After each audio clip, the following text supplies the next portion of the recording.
Some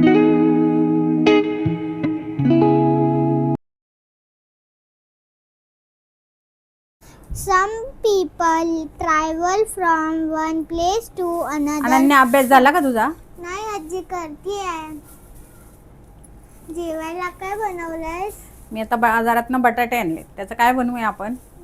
मग वडापाव बनवशील? चालेल, तू पटकन अभ्यास करून मला मदतीला ये. जर गाईस तुम्हाला पण बघायचं आपण वडापाव कसा केला तर हा व्हिडिओ आहे वडापावचा. तर चला आता आपण बघूया वडापाव कसा बनवला. चला. तर स्वागत आहे आपलं. आज आपण वडापाव करणार आहोत. त्यासाठी आता आपण प्रथम बटाटे उकडून घेणार आहोत. आता बटाटे कुकरमध्ये ठेवले, झाकण लावून त्याच्या आपण 4 ते 5 शिट्ट्या करून घेणार आहोत. अनन्या, बटाटे आपले थंड झाले, तर आता याची साल काढून घे तू. चालेल. चला मी आता बटाटे सोलते. आजी तुम्हाला बटाटे सोलायला हेल्प करशील? हो. आता आपण तेवढ्या बटाट्यासाठी एवढ्या हिरव्या मिरच्या घेतल्यात, आलं घेतले आणि लसूण घेतले. आता हे मिक्सरमध्ये आपण जाडसर वाटून घेणार आहोत. हे आपण बटाट्याची साल काढून घेणार आहोत. अनन्या घे काढून, चल पटपट. तर गाईज मी आता पोटॅटो स्मॅश करते.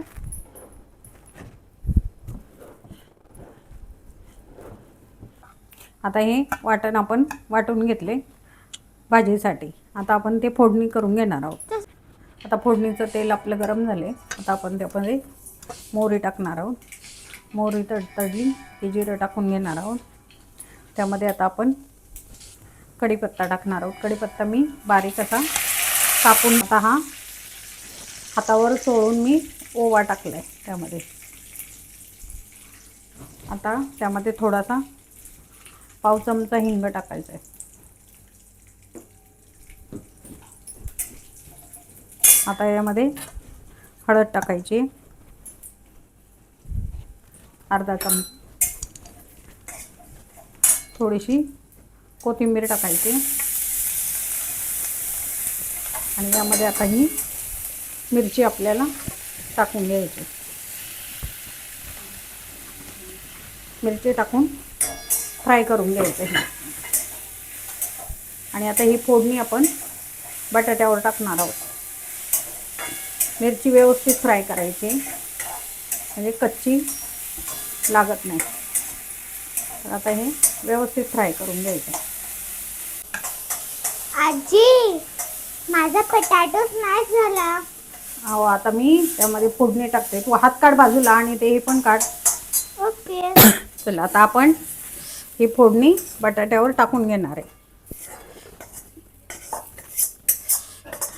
चांगली मिरची परतली गेली.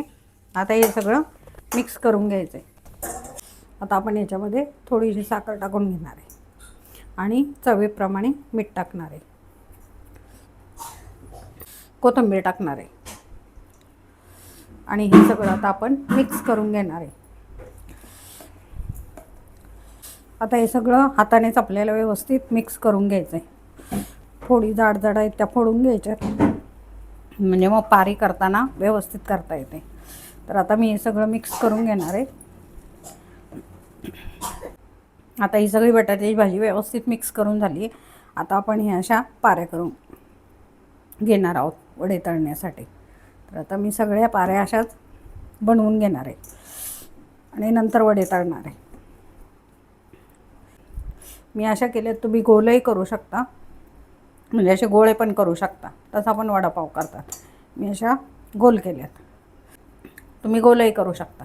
हे बघा, अशा छोट्या छोट्या तुम्हाला जशा हव्या असतील, मोठ्या छोट्या, तशा करून घ्यायच्या. वडे करण्यासाठी आपण भाजीचे इथे गोळे बनवून ठेवलेत. आता आपण पीठ भिजवून घेणार आहोत आणि त्यानंतर आपण लाल चटणी पण करणार आहोत. त्यामुळे तुम्ही व्हिडिओ शेवटपर्यंत बघा.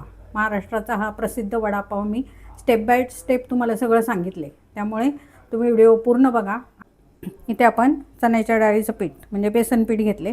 त्यामध्ये आपण आता चवीप्रमाणे मीठ टाकणार आहोत आणि थोडीशी किंचित हळद टाकणार आहोत यामध्ये आपण. आणि हे पीठ सरसरीत भिजवून घेणार आहोत. तुमच्याकडे जर तांदळाचं पीठ असेल 2 चमचे तर ते पण तुम्ही याच्यात टाकू शकता. माझ्याकडे नव्हतं म्हणून मी नाही टाकलं. पण याच्यामध्ये किंचित हळद टाकणार आहोत, अगदी थोडीशी टाकायची हळद. पण चवीप्रमाणे मीठ टाकून घेणार आहोत. पाणी टाकून सरसरीत भिजवून घेणार आहे. थोडं थोडं पाणी टाकत व्यवस्थित पीठ भिजवायचे, म्हणजे मग पाण्याचा पण अंदाज येतो आपल्याला. आणि पीठही व्यवस्थित गुठळी न करता भिजवलं जातं. हे बघा, अशा प्रकारे पीठ आपल्याला भिजवून घ्यायचं. जास्त घट्ट नाही करायचं, जास्त पातळ नाही करायचं, मीडियम साईजचं पीठ आपल्याला ठेवायचं आहे. व्यवस्थित भिजवून झालं आहे बघा. अशी कन्सिस्टन्सी पाहिजे पिठाची, म्हणजे जास्त घट्ट पण नाही आणि जास्त पातळ पण नाही. म्हणजे वडापावच्या पारीला पीठ व्यवस्थित लागतं आणि व्यवस्थित वडापाव होतो. तर आपण याच्यात आता चिमूटभर सोडा टाकून घेणार आहे आणि परत एकदा व्यवस्थित फेटून घेणार आहे. हो, झालं आहे. पटकन देते तुम्हाला खायला आता. तर हे बघा, आपलं पीठ झालं आहे तयार. आता आपण वडे तळायला तेल गरम करायला ठेवणार आहे. आता ही वडापावसाठी आपण हिरवी चटणी बनवणार आहोत. त्यासाठी ही कोथिंबीर घेतली, 2-3 हिरव्या मिरच्या घेतल्यात, कढीपत्ता घेतला आणि लसणाच्या पाकळ्या घेतल्यात. त्यामध्ये आपण चवीनुसार मीठ आणि थोडीशी साखर टाकणार आहोत. आता हे आपण मिक्सरमध्ये वाटून घेणार आहोत. त्यामध्ये चवीनुसार मीठ आणि थोडीशी साखर टाकायची. आता ही हिरवी चटणी आपली तयार झाली आहे. आपण या वाटीमध्ये ती चटणी काढून घेणार आहोत. आता आपण त्यामध्ये थोडंसं लिंबू पिळून घेणार आहे. लिंबामुळे चटणी काळी पडत नाही आणि त्याला चव पण छान येते, त्यासाठी लिंबू पिळून घ्यायचं आहे. तर इथे आपली वडापावची हिरवी चटणी तयार आहे. आता वडापावची लाल चटणी करण्यासाठी आपण पहिल्यांदा लसूण तळून घेणार आहे. लसूण आपला छान लालसर तळून झाला आहे. आता आपण तो काढून घेणार आहे. ते थोडंसं बेसन पीठ आहे, तेलामध्ये तळून घेणार आहोत. असं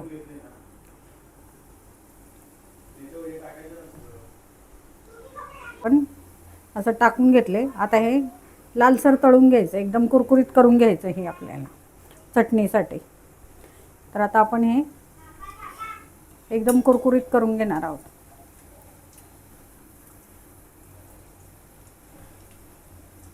वडापाव सोबत ही लाल चटणी खायला ना छान चवदार लागते. तर त्यासाठी आपण ही चटणी पण करणार आहोत. तर तुम्ही व्हिडिओ ना शेवटपर्यंत बघा सगळे पूर्ण, म्हणजे तुम्हाला सगळी कृती लक्षात येईल. तर आता हे छान लालसर रंगावर मी तळून घेणार आहे. खरपूस तळायचं एकदम, म्हणजे चव छान येते त्याची. साठी आता आपलं बेसन छान लालसर रंगावर तळून झाले. आपण हे काढून घेणार आहे आता आणि थंड करून मग आपण याची चटणी बनवणार आहोत. लाल चटणी आपण वाटून घेणार आहोत. त्यासाठी खोबरं घेतले, तळलेला लसूण पाकळ्या घेतल्यात, मीठ घेतले चवीप्रमाणे, लाल तिखट आणि चुरा घेतला आहे बेसनाचा तळलेला. हे आता आपण मिक्सरमध्ये वाटून घेणार आहे. आता आपण ही वडापाव बरोबर खाण्यासाठी मिरची तळून घेणार आहोत. झाली आपली, काढून घेणार आहे आपण. आता आपण वडे तळून घेणार आहे. तर असं पारी व्यवस्थित पिठामध्ये घोळवून घ्यायची आणि मग वडा तेलात सोडायचा आहे.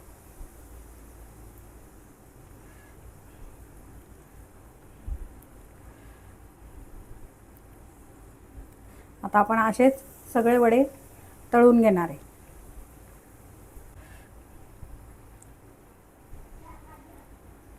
छान लालसर रंगावर वडे तळून घ्यायचे आपल्याला. तर रेडी आहे आपला महाराष्ट्रातला फेमस वडापाव. तर चला मी आता तुम्हाला महाराष्ट्रातला फेमस वडापाव खाऊन दाखवते.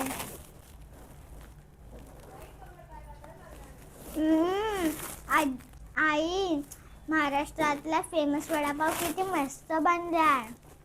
जर तुम्हाला आमची रेसिपी आवडली असेल तर नक्कीच आमच्या चॅनलला लाईक करा आणि नक्की सबस्क्राईब पण करा. थँक्यू.